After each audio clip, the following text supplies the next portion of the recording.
एक दिन मेरे पत्नी ने खाना खाते समय मुझे कहा कि पानी से हाइड्रोजन तैयार होगा और हाइड्रोजन से गाड़ियाँ चलती है, ऐसा आप बोलते हो। मैंने सुना यूट्यूब पर। अब मेरा ही विश्वास नहीं बैठता तो दुनिया का क्या विश्वास आपके ऊपर बैठने। तो मैंने तुरंत उसी समय विक्रम किर्लोस्कर को फ़ोन किया और मैंने कहा ये हाइड्रोजन वाली गाड़ी मुझे चाहिए।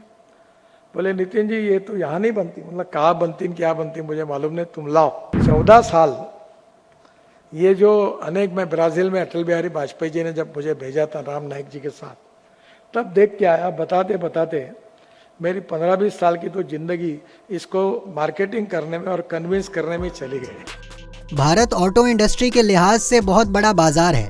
यही वजह है कि देश में फ्यूल को लेकर अनेकों शोध चलते रहते हैं। एक तरफ जहां इलेक्ट्रिक व्हीकल्स को बढ़ावा देने के लिए सरकार हर संभव प्रयास कर रही है, तो वहीं सरकार ईंधन से निर्भरता खत्म करने के लिए हाइड्रोजन से चलने वाली गाड़ी को लाने की दिशा में काम कर रही है। हालांकि इसकी शुरुआत नितिन गडकरी कर चुके हैं।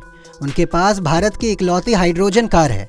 हाइड्रोजन गाड़ी की शुरुआत के पीछे केंद्रीय परिवहन मंत्री नितिन गडकरी ने काफ़ी दिलचस्प किस्सा शेयर किया है, जिसमें वो अपनी पत्नी का जिक्र करते हुए नजर आ रहे हैं। देश दुनिया की ऐसी ही तमाम खबरों के लिए देखते रहें punjabkesari.com। साथ ही कमेंट सेक्शन में अपनी राय ज़रूर दें। आने वाले समय में इकोनॉमिक वायबिलिटी के हिसाब से बहुत अच्छा फ्यूचर है। मैं 2004 से बोल रहा हूँ।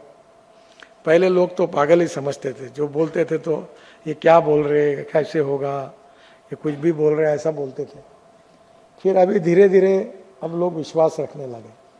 फिर मैंने एक बार विक्रम किर्लोस्कर सीआईआई के चेयरमैन थे, जो टोयोटो के चेयरमैन थे, बेचारे उनका देहांत हो गया।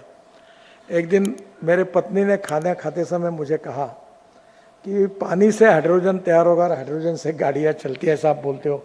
मैंने सुना यूट्यूब पर। अब मेरा ही विश्वास नहीं बैठता तो दुनिया का क्या विश्वास आपके ऊपर बैठने वाला। तब मुझे ध्यान में आया कि मामला गंभीर है। तो मैंने तुरंत उसी समय विक्रम किर्लोस्कर को फ़ोन किया और मैंने कहा ये हाइड्रोजन वाली गाड़ी मुझे चाहिए। बोले नितिन जी ये तो यहाँ नहीं बनती। मतलब कहाँ बनती क्या बनती मुझे मालूम नहीं, तुम लाओ। तो बोले ठीक है। तो उन्होंने वो मेरा ही गाड़ी ला के दी। अब फ्लेक्स इंजन की नागपुर में, और मैं प्रचार करता हूँ कि देखो ये चल सकता है, क्योंकि आउट ऑफ बॉक्स किसी बात पर विश्वास रखने के लिए सिस्टम में भी लोग तैयार नहीं होते और बाहर के भी लोग तैयार नहीं होते। उसको समय लगता है। अब सबको पता चल गया, अभी मुझे कोई कन्विंस करने की जरूरत नहीं है। पर ये 14 साल ये जो अनेक, मैं ब्राज़ील में अटल बिहारी वाजपेयी जी ने जब मुझे भेजा था राम नाईक जी के साथ, तब देख के आया। बताते बताते मेरी 15-20 साल की तो जिंदगी इसको मार्केटिंग करने में और कन्विंस करने में चली गई। तो ये आज वो स्थिति नहीं रही। आज सीआईआई वालों तो ज़्यादा होशियार लोग हैं, बिजनेस में काम करते हैं, उनको बराबर समझता है कि कहाँ पैसा है कहाँ नहीं है। आप जैसे कौन, इससे अच्छे कौन होंगे कि आप तो स्मेल से जान लेते इकोनॉमिक वायबिलिटी कहाँ है। आपको समझाने की आवश्यकता नहीं है। अब धीरे धीरे लोगों को ध्यान में आया। और मैं इसलिए कहता हूँ कि देश का प्रदूषण नष्ट हो वगैरह ये काम हमारा है, हम करेंगे। वो तो आप करते हैं तो अच्छी बात है, पर इकोनॉमिक वायबिलिटी है। 22 लाख करोड़ का इंपोर्ट है।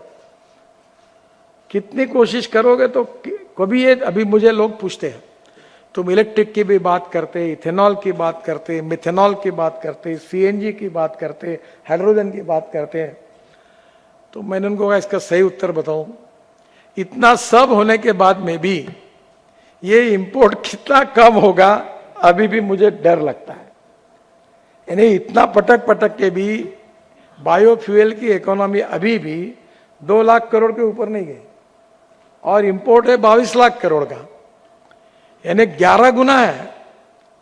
और इतना कितना भी हम करेंगे तो भी ह्यूज पोटेंशियल है। डिमांड एंड सप्लाई के इसमें डिमांड बहुत ज़्यादा है और आपका जो अल्टरनेटिव प्रोडक्ट है वो सस्ता है।